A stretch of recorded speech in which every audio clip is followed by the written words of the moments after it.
Assalamualaikum warahmatullahi wabarakatuh. Salam petani miliarder, salam sejahtera buat sahabat semua. Baik teman-teman, hari ini kita kembali ingin berbagi mengenai trik ataupun cara kita lakukan pembuahan pohon anggur.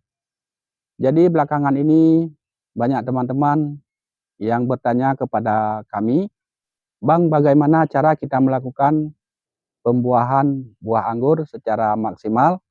Karena beberapa teman-teman yang sering menyampaikan bahwasanya pohon anggur yang ada di rumah beliau itu pembuahannya hanya satu ataupun 3 dompolan saja. Sementara usianya sudah lebih daripada 1 tahun, ada yang sudah 2 tahun, tapi pembuahannya masih begitu-begitu saja. Jadi teman-teman, hari ini sesuai dengan yang teman-teman saksikan, ini merupakan bunga anggur jenis transfigurasi yang kita pangkas 1 bulan yang lalu. Lebih kurang 1 bulan yang lalu sudah kita lakukan pemangkasan teman-teman. Dan ini bisa kita lihat dalam satu cabang tesier bisa membawa 3 dompolan bunga.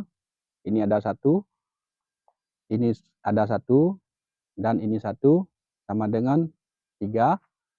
Dan di ujung sudah kami batasi dan ternyata kembali juga membawa dompolan bunga.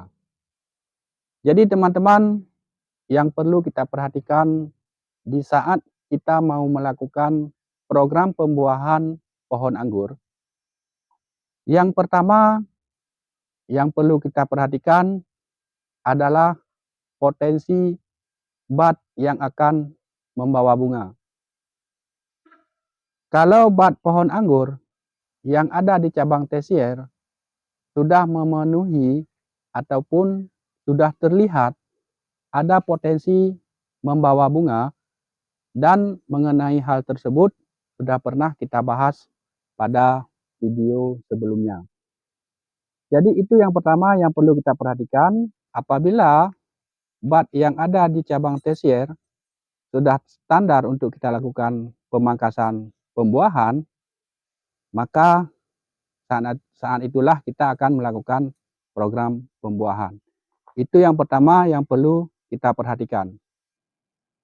Yang kedua teman-teman, setelah kita melihat bud yang berpotensi ataupun sudah berpotensi untuk membawa bunga, maka dari situlah kita sudah bisa melakukan pemupukan yang pertama kali, yaitu pemupukan generatif. Jadi mengenai pemupukan generatif itu bebas teman-teman.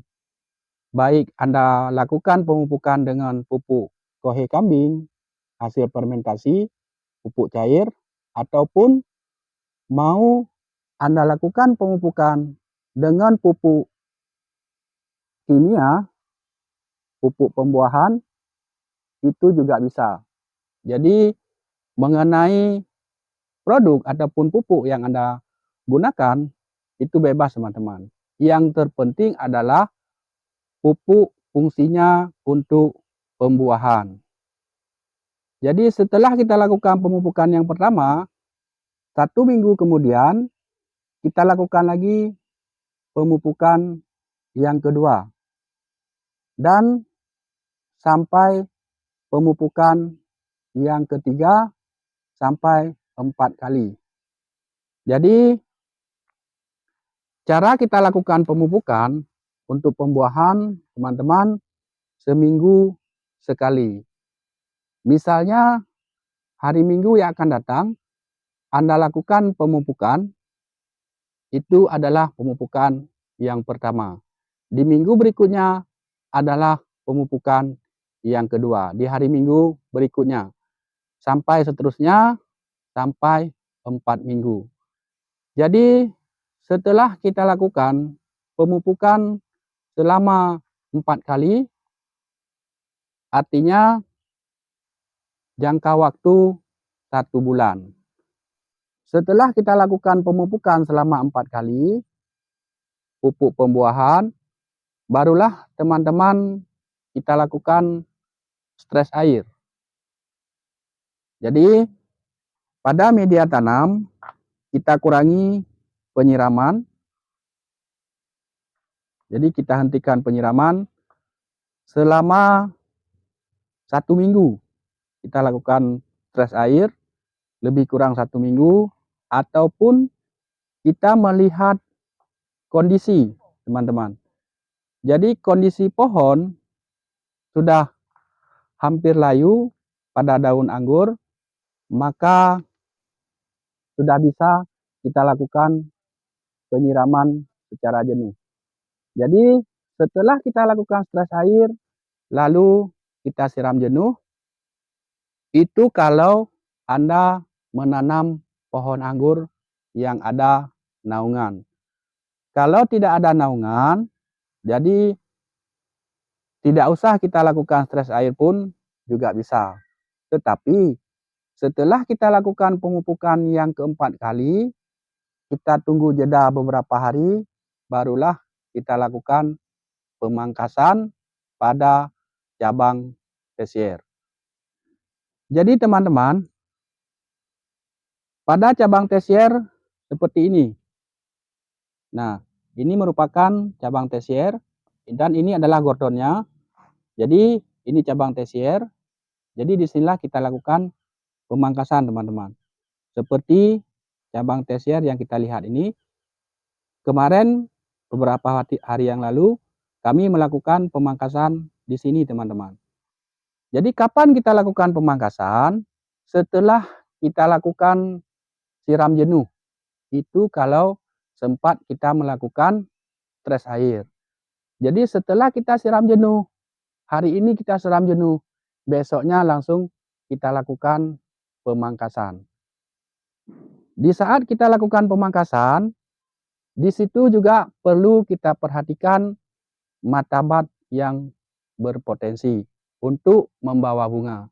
Mana yang lebih berpotensi, maka disitulah kita lakukan pemangkasan teman-teman.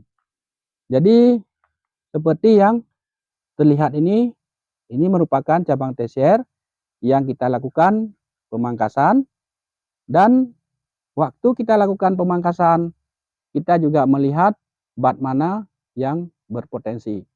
Jadi kemarin kita targetkan di sini dan alhamdulillah ternyata bisa membawa 2 tunas baru yang membawa bunga.